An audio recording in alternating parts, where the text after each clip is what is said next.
कि आप जहां से सांसद हैं वो इलाका ऐसा है जो बांग्लादेश से सटा हुआ है, और बांग्लादेश में स्थिति क्या है, वहां की हिंदुओं के साथ क्या हो रहा है, इस पर सरकार किस तरह से काम कर रही है? देखिए, भारत का जहां तक मैं जानता हूं, मैं as a member of parliament मेरा दायित्व तो नहीं है। मंत्री एक्सटर्नल अफेयर्स मिनिस्टर है, होम मिनिस्टर है, प्राइम मिनिस्टर है। भारत का नजर है बांग्लादेश के घटना के ऊपर, इसमें दो राय नहीं है। जो संख्यालु के ऊपर बहुत अत्याचार हुआ, अमानविक अत्याचार हुआ, बांग्लादेश एक खराब परिस्थिति में गुजर रहा है।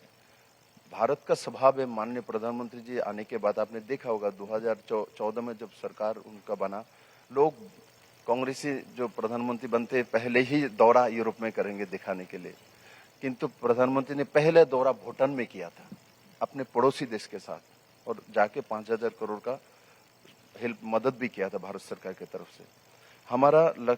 हम चाहते हैं हमारे पड़ोसी जो भी देश है वो स्थायी रहे, स्थिर रहे, इकोनॉमी अच्छा रहे, इनकी पॉलिटिकल सिस्टम सुंदर रहे। भारत ये चाहता है, भारत इस तरीके का देश नहीं है, हमारा नजर है। और मैं मानता हूं जो भारत के एक्सटर्नल अफेयर्स मिनिस्टर हो और बाकी सब व्यवस्था हो उसके ऊपर नजर रखा हुआ है। और हमारे संख्यालु के ऊपर जो अत्याचार होता है इसके ऊपर हम लोगों ने बांग्लादेश सरकार को भी आगाह किया है और बाकी सब फोरम में भी बात को उठाया है। और मैं मानता हूँ भारत सरकार सक्षम है और माननीय प्रधानमंत्री जी के ऊपर मेरा पूरा भरोसा है। जो पड़ोसी देश को कैसे रहना चाहिए और क्या धर्म नहीं बना चाहिए, मोदी जी को आता है। और केवल समस्या ये नहीं है कि बांग्लादेश में हिंदुओं के साथ क्या हो रहा है।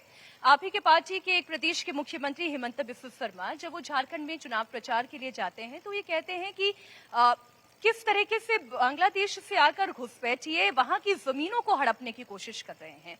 त्रिपुरा की जो स्थिति है, या मैं यूं कहूं कि जो पश्चिम बंगाल की स्थिति है, जो झारखंड में हो रहा है, जो असम में हो रहा है, खासतौर पर धुबरी डिस्ट्रिक्ट, वो तमाम डिस्ट्रिक्ट जो एकदम बांग्लादेश से सटे हुए हैं, वहां की एक बड़ी समस्या है। देखिए, स्वाभाविक समस्या तो है। रोहिंग्या हमारे देश में हम बंद करने के बाद भी रोहिंग्या बहुत बड़े मात्रा में भारत में प्रवेश कर गए, तो अनुप्रवेश करना ये भारत के लिए समस्या है बॉर्डर स्टेट में।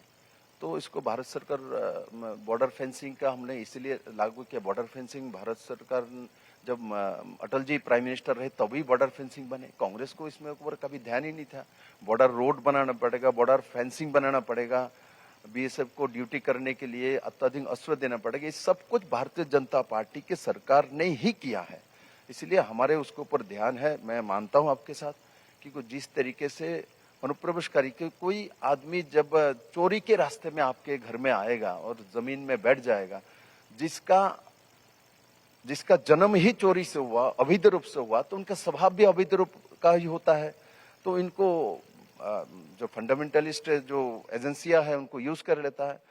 ये विषय में निश्चित हम लोग हमारे नजर में है, इसके ऊपर हम कार्रवाई कर रहे हैं। नहीं सर, इसको क्योंकि यहाँ पर पॉलिटिकल पार्टीज है, मैं बीजेपी की बात नहीं करूं, लेकिन बाकी जो पॉलिटिकल पार्टीज है उसे हिंदू मुस्लिम अक्सर एंगल देने की कोशिश करती है। देखिए, जो लोग इस एंगल देने की कोशिश करते, भारत अपने सनातन के लिए ही जाना जाता है, उसके लिए ही हम आज भी पूरे दुनिया के सामने टिके हुए हैं। दुनिया भारत को किस कारण से जानता है?